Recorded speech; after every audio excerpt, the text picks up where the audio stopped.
Welcome to the Stairway to Heaven. We're coming to you bringing insights into the ever-changing high-frequency currents now bathing the planet and their effect on us all. The source of vital information for the evolving human being. I'm Gulda Wiyaka. Guilt runs deep. Hidden programming controlling our lives. Everyone is familiar with guilt. To varying degree, we all suffer from it. Yet there's so much more to guilt than meets the eye.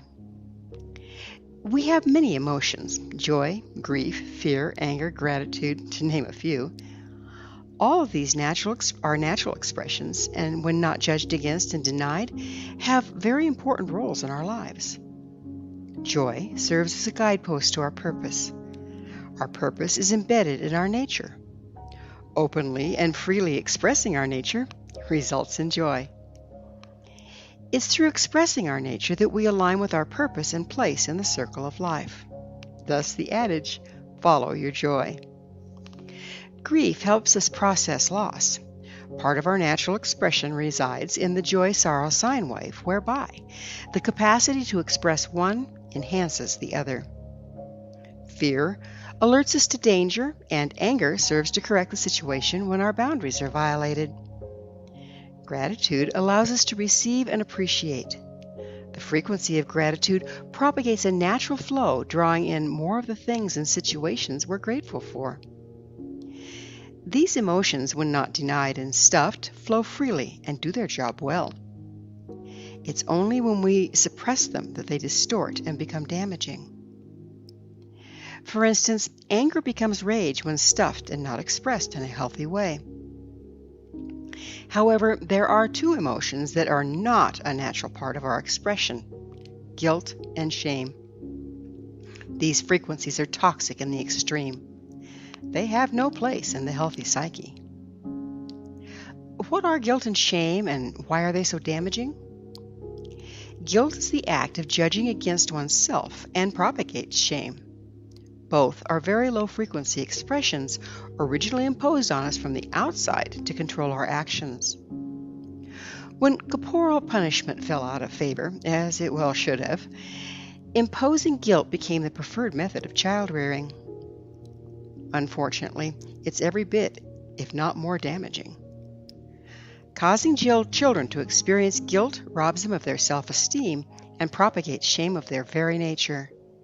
Personally, I'd rather suffer a good old-fashioned beating than be made ashamed of what I am.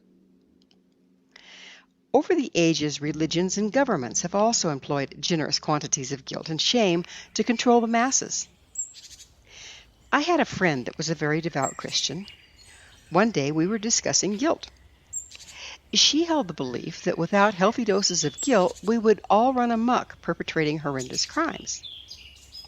I argued that as a rule, people were inherently ethical, wanting to act in integrity, while most horrendous crimes resulted from guilt.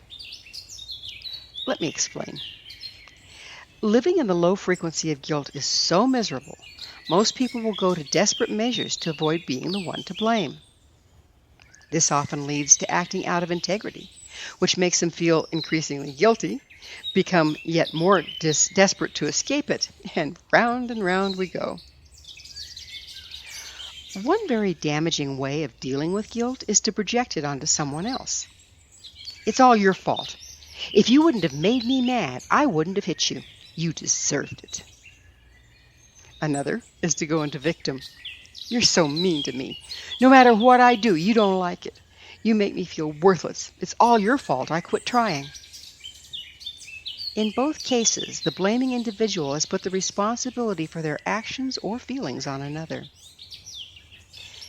Guilt and shame are also responsible for us judging against healthy, useful emotions and suppressing them until they become distorted and detrimental. In childhood, many of us were not allowed to openly express how we felt. A child's expression of anger, grief, or even exuberant joy tends to trigger the stuffed, judged against emotions of the adults present. The child is then blamed for the adult's feelings and reprimanded for unnatural expression. This causes children to go into guilt and shame for their very nature. They will then suppress their emotions to prevent a rerun. the individual grows up still carrying the conditioning from their childhood. There is an unconscious judgment in place that certain emotions are bad, and anyone expressing them deserves reprimand. As adults, their own children are bound to trigger them by innocently expressing the judged against emotions. Unless the adult becomes introspective, accesses the memory of the damage, and reevaluates the judgment, they will punish their own children as they were punished. Thus, the damage is effectively passed down the generations. Epigenetic studies now show that in addition to passing down guilt through parenting practices, it may also be passed down genetically. The conditioning to carry guilt may very well become genetically predisposed. This explains why entire races seem more anchored in guilt than others. There is good news. During higher frequency times, we can control what genes express through epigenetics. If we become processed enough to operate at a higher frequency, we can indeed consciously impact our genetic expression. Consciousness is the key. Epigenetics can turn the expression of genes on and off. Consider the genetic predisposition like a gun sitting on a table.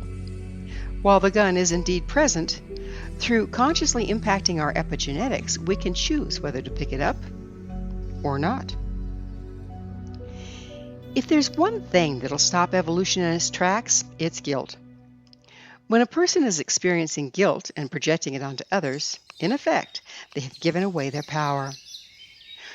When we hold others responsible for our moods and responses, we are incapable of changing.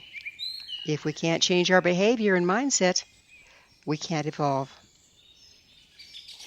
It's impossible to act according to our natural expression when we're riddled with guilt. The shame of being to blame translates to shame of self and suppression of one's very nature. If we cannot express our nature, we cannot channel high frequency, as our entire system is compromised. It's much like a piano with broken keys. If some of the instrument's keys don't work, they cannot strike the strings when the music calls for the corresponding notes. Without these frequencies, the music becomes distorted, unpleasant, and lacks the power it would have otherwise carried. If we recognize we are each a key in the instrument of life, the importance of standing in our true expression becomes quite obvious. Many of the world's worst crimes come from denied guilt projected onto others and then condemning and even killing them for having it. Guilt is like a fear response in that it pushes us into the back brain where fight or flight become our only tools. When in the back or reptilian brain, we become disconnected from compassion, spirituality, logic, problem solving, and most importantly, our heart. In prior Stairway to Heaven episodes, we've discussed that the heart generates an electromagnetic field around the body. This field serves as the connection point to each other, the unified field, and to all that is. If we're not in our heart, we become isolated and disconnected from life and everything in it. From this place of disconnection, combined with fight or flight, atrocities can result from our attempts to project guilt and blame. We are then unable to perceive or care about the devastating effects our actions have on others. This was the recipe for the Holocaust. A very sick, if charismatic, individual offered up an entire race to carry the denied guilt of a nation, and genocide was the result. Through the use of guilt and shame, systems can easily implement polarization. We see much of this going on in the world today. All is required is to offer up opposing villains upon which to project our guilt and shame. Left versus right, pro-abortion or right to life, behind Russia or the Ukraine, all polarized stances prevent us from seeing the full picture and acting with logic and decorum. When confronted with someone firmly ensconced in the opposing view, we further polarize. Both sides bounce off of each other and soon are so out of balance there's little room for movement. In the lack of movement, frequency cannot be maintained. Guilt and shame have become such an intrinsic part of our lives, many don't recognize them or the impact they have on us and the world. For instance, when a problem arises, we have been taught to immediately search for the guilty party. Whose fault is this? A stalker may have been the one to label the commodity with the wrong price. But if he was given the wrong price by the system, firing him won't solve the problem. The system was programmed by someone, but firing that person won't fix the fact that the manufacturer passed on faulty information, and so on. Establishing guilt does not solve problems. So much time is spent barking up the wrong tree trying to determine the guilty party, a solution cannot be found. Everyone is spending more time dodging or projecting blame than on uncovering the difficulty. The activity puts so much flotsam into the air, it's impossible to see what the real problem is to correct it. So how do we recognize when we or someone else is being controlled by guilt? It can be difficult to identify. One clue is unreasonable anger. An example is a parent that goes into a rage when their child becomes injured and blames the child. I told you not to run. Now you've hurt yourself. It's all your fault. If you hadn't been running around like a wild animal, it wouldn't have happened.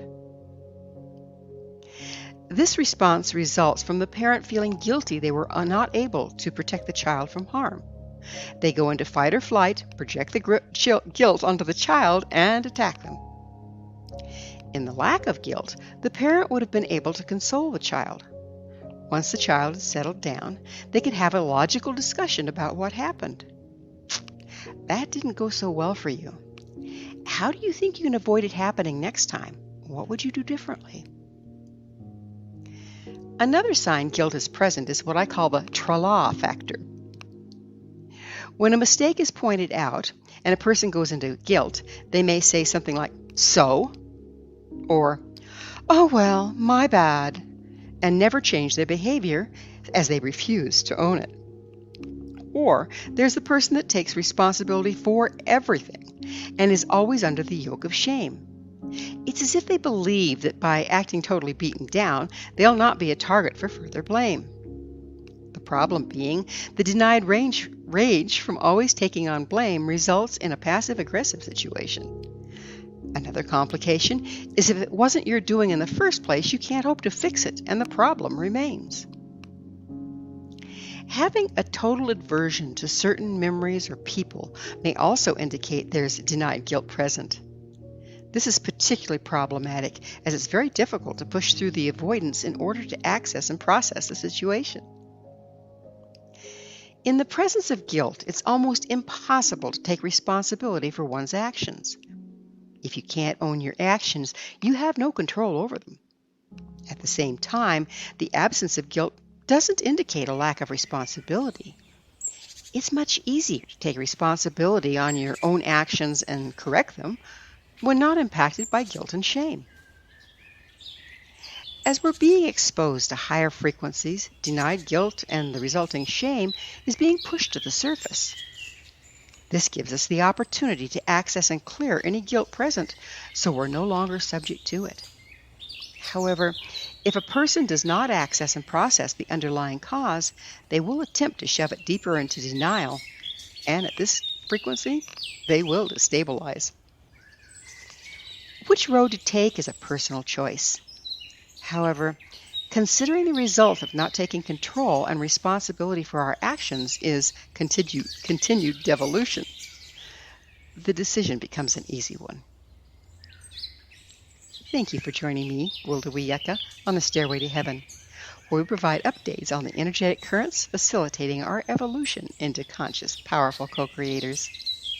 As I'm sure you've noticed, not only do the Stairway Heaven to episodes stand alone, but they weave together to form a map to evolution and personal empowerment as we enter the new era.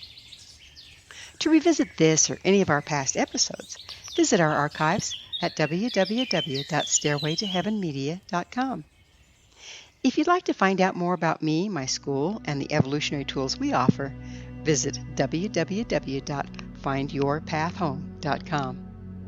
Until next time, may you be blessed on your sacred path to wholeness. We are here. The time is now.